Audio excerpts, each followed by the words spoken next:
Kelanchal times, हर खबर पर हमारी नजर। राज्यसभा सांसद कांग्रेस अल्पसंख्यक विभाग के चेयरमैन इमरान प्रताप गढ़ी की नया नगर हाट मैदान में चुनावी जनसभा को संबोधित किया। इस दौरान महागठबंधन प्रत्याशी दीपिका पांडे सिंह के पक्ष में वोट मांगा।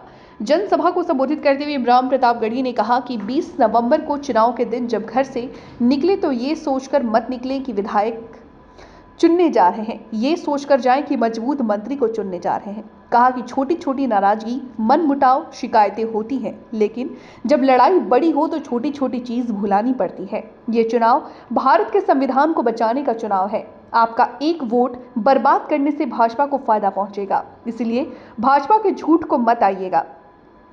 भाजपा सीधे लड़ाई नहीं जीत पाती है, तब बांटने की साजिश करती है। इमरान प्रताप गढ़ी ने कहा कि बीजेपी जीतेगी तो अडानी अंबानी का कर्ज माफ होगा और महागठबंधन जीतेगी तो किसानों का कर्ज माफ होगा।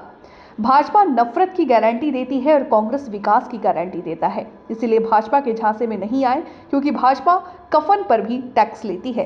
कहा कि आपका दिया गया वोट सिर्फ दीपिका पांडे को ही नहीं बल्कि मोहब्बत के मसीहा राहुल गांधी को मिलेगा। जनसभा में राज्यसभा सांसद इमरान ने शेर व शायरी के माध्यम से भाजपा पर निशाना साधते हुए कहा कि अच्छे दिन का किए थे जो वादा, उनके दिन भी खराब निकले, जिस पर तालियों की गड़गड़ाहट से जनसभा स्थल गूंज उठा। मौके पर लोगों ने दीपिका पांडे सिंह के पक्ष में हाथ उठाकर समर्थन का वादा किया। कांग्रेस प्रत्याशी दीपिका पांडे सिंह ने कहा कि आप सबके आशीर्वाद दुआ से विधायक की जिम्मेदारी मिलने पर आप लोगों की आवाज बनकर विधानसभा पहुंची। आपकी छोटी बड़ी सुख दुख में शामिल रही हूं। आने वाले समय में महागामा जिला बनेगा। महागामा में डिग्री कॉलेज शुरू हो गया है। हमारे बच्चे अब रांची और भागलपुर पढ़ाई करने नहीं जाएंगे। 300 बेड का अस्पताल बन रहा है। आगे मेडिकल कॉलेज बनने में कोई परेशानी नहीं होगी। आने वाले समय में नया महागामा में छोटी बड़ी फैक्ट्रियां खुलेंगी, जिससे क्षेत्र के लोगों को रोजगार मिलेगा। मदरसा बोर्ड का गठन किया जाएगा। श्रीमती पांडे ने कहा कि बहू बनकर आई हूं, लेकिन बेटी बनकर आप लोगों की सेवा करती रहूंगी। आप लोग मुझे फिर से 5 साल का मौका देंगे तो दिन रात आप लोगों की सेवा करूंगी। जनसभा में छत्तीसगढ़ के नेता मोहन मलकान, पूर्व विधायक राजेश रंजन, अरशद बहाव, अत्ताउर रहमान, इरफान, याहिया सिद्दीकी, प्रतिभा रघुवंशी, ज्योति रोतेला के अलावा हजारों लोगों की भीड़ मौजूद रही। वो लोग हैं जो ये कहते हैं कि दिल्ली में बैठा हुआ कोई तानाशाह हमको संचालित नहीं कर सकता है, हम झारखंड की अस्मिता के लिए लड़ेंगे।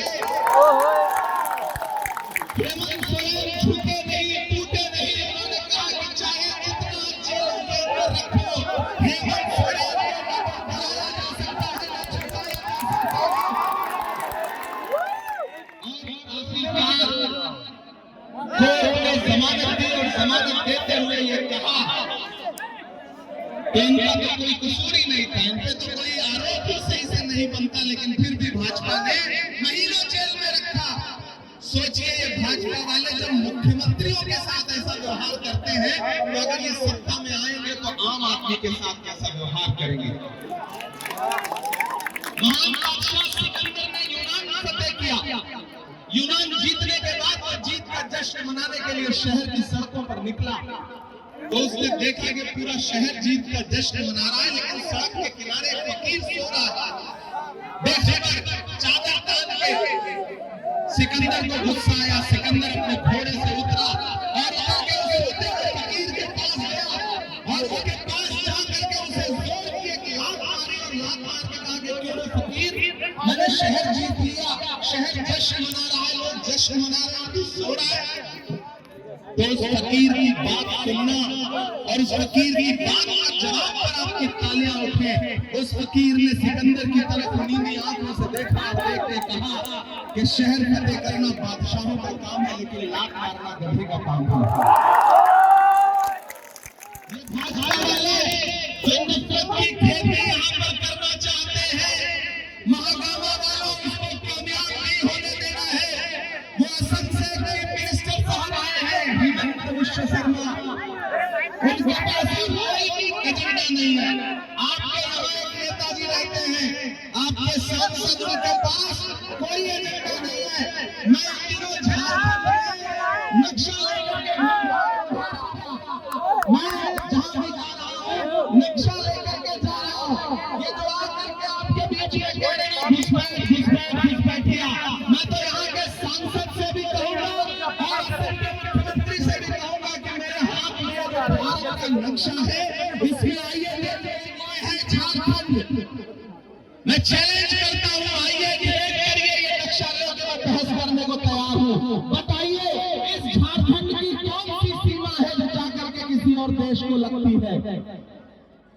ये नक्शा देखिए और मैं उनके समर्थकों से भी कहूंगा कि ये नक्शा देखिए, झारखंड की कोई भी सीमा किसी दूसरे देश से लगती ही नहीं है, जुड़ती ही नहीं है। ये झूठ इनके पास होते नहीं है, ये नफरत की खेती करना चाहते हैं। और जिन लोगों को लगता है कि इनकी नफरत की खेती से कुछ विकास का काम हो सकेगा, वो गलतफहमी के शिकार हैं। नादान हो, इस दौर में क्या ढूंढ रहे हो? तुम जहर की शीशी में दवा ढूंढ रहे हो। किसी मुगालते में नहीं आना है।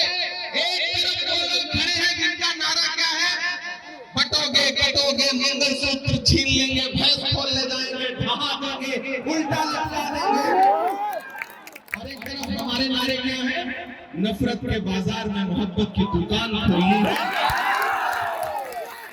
एक तरफ नफरत खड़ी है, एक तरफ मोहब्बत खड़ी है। एक तरफ नरेंद्र मोदी जी खड़े हैं, अमित शाह जी खड़े हैं, हिमंत बिश्व शर्मा खड़े हैं, और एक तरफ राहुल गांधी खड़े हैं, हेमंत सोरेन खड़े हैं, लालू यादव जी खड़े हैं। आपको तय करना है कि नफरत के साथ जाना है या मोहब्बत के साथ जाना है। मैं अपनी बहन के लिए आपसे अपील करने आया हूं, हजारों किलोमीटर दूर से मेरे भाइयों, कि ये लड़ाई बहुत बड़ी है। इस लड़ाई में एक भी वोट इधर उधर कहीं देने का मतलब है भाजपा को सीधे फायदा पहुंचाना। मैं सैल्यूट करूंगा राहुल गांधी जी को। याद करिए वो नारा 400 पार का, और याद करिए उस समय भाजपा के नेताओं के भाषण, चाहे अनंत हेगड़े हो, चाहे रणवीर सिंह हो, चाहे दिया मेहता हो, चाहे अरुण गोविल हो। एक नारा था उनका कि हमें बहुमत दो, हमें संविधान बदलना है। लेकिन ये तो भारत की जनता का आभार के 400 पार का नारा लगाने वालों को 240 पे पटक दिया। लगे हुए इधर हेमंत सोरेन, कल्पना जी और कांग्रेस के सिपाही, कांग्रेस के कार्यकर्ता, आरजेडी के सिपाही, सब जिस तरह से बिना संसाधन के भी इस लड़ाई को लड़ रहे हैं। और मैंने बहन दीपिका पांडे का काम देखा है, इसलिए मैं आपसे कहने आया हूं कि आने वाले दिनों में जब 20 तारीख को आप घरों से बाहर निकलेंगे तो सिर्फ ये सोच के मत जाइएगा कि विधायक चुनने जा रहे हो। ये सोच के जाना कि आप आने वाली सरकार में एक मजबूत कैबिनेट मंत्री चुनने जा रहे हो। छोटी छोटी नाराजगी होती है, मनमुटाव होता है, शिकायतें होती है, लेकिन जब लड़ाई बड़ी हो तो छोटी छोटी चीजें भुलानी पड़ती है, नजरअंदाज करनी पड़ती है।